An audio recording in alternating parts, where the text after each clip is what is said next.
The first time I saw him, I didn't realize he was waiting for me. I was leaving work late, cutting through a side corridor I never used. The lights were on timers there, half-lit, humming, unreliable. At the far end of the hall, someone stood facing the wall. Not leaning, not moving, just standing there, hands at his sides, head slightly bowed. I slowed. "Hey," I said. "You all right?" He didn't turn. I assumed he was drunk or lost. I walked past him, close enough to smell stale fabric and dust. He didn't react, didn't breathe loudly, didn't shift his weight. As I passed, I felt something cold along my spine. Not fear exactly, more like recognition without context. I didn't look back. By the time I reached the exit, I'd already forgotten him. I saw him again 3 days later. This time he stood at the end of my street under a flickering lamp. Same posture, same stillness, facing away from me, looking down the road like he was watching something approach. I stopped walking. Cars passed. A dog barked somewhere. The world continued normally around him. "Mate," I called. Nothing. I crossed the street to avoid him. When I glanced back, he was still there, unmoving, like he'd been bolted into the pavement. That night, I dreamed I was standing where he had been, staring down the road, unable to turn around. The pattern took longer to notice than I'd like to admit. He never appeared somewhere familiar, always places I hadn't been yet. A stairwell I'd never used, a bus stop I'd never stood at, patch of pavement I'd only ever walked past. Each time I avoided the spot instinctively, and each time, days later, something forced me there. A meeting moved rooms, a lift broke, a road closed. I would find myself standing exactly where I'd seen him, heart racing, skin prickling, realizing too late that my feet had stopped in the same place. When that happened, the air always felt wrong, thicker, pressed inward, like something had already claimed the space. I started taking photos. Every time I saw him, I snapped a picture.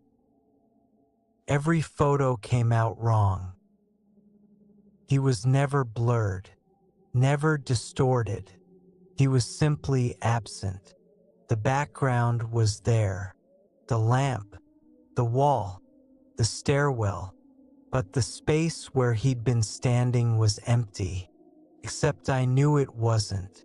I told myself it was stress, pattern seeking, exhaustion, until the first time I reached a spot before he did. It was a train platform I'd never used, redirected because of delays. As I stepped onto it, a jolt of panic hit me so hard I nearly turned around. I recognized the angle of the wall, the chipped paint, the way the lights reflected off the floor. I was standing where he was supposed to be. The train hadn't arrived yet. The platform was empty.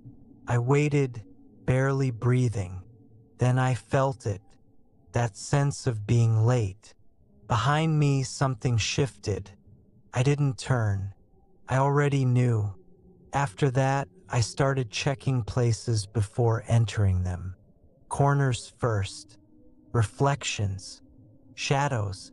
I tried to avoid unfamiliar spaces altogether. It didn't matter. He began appearing closer. Inside buildings I was already in. At the end of rooms I hadn't crossed yet. In doorways I hadn't stepped through. always ahead of me, always first. One night, I saw him standing in my bedroom, facing the window. I froze in the doorway. The room felt smaller than it should have, like the walls had crept inward. "I'm not coming in," I said, voice shaking. He didn't move. I slept on the couch. The next morning, the imprint of footprints marked the carpet where he'd been standing. They were mine. I stopped going out after that, called in sick, ignored messages, let the world shrink. But the house didn't stay still. I found him standing in the hallway, in the kitchen, in the bathroom doorway. Each time I avoided the space. Each time later I had no choice but to cross it. And every time I did, the feeling got worse. He wasn't copying me. He was saving my place. The last time I saw him, he stood in the center of my living room, facing the front door. This time I understood.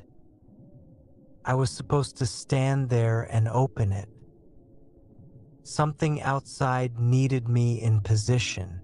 I stayed in the bedroom all night, listening. At dawn, the knocking started. Not loud, not urgent, patient. Eventually, the pressure inside my chest became unbearable, like holding my breath too long. I stood, walked into the living room, took my place. The moment my feet stopped, the air relaxed. Behind me, I felt the presence shift. Step back, satisfied. I opened the door. There was no one there.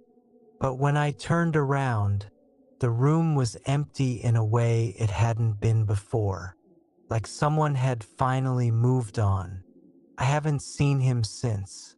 But sometimes when I stop walking unexpectedly, I feel it, that cold sense of standing exactly where I was always meant to be.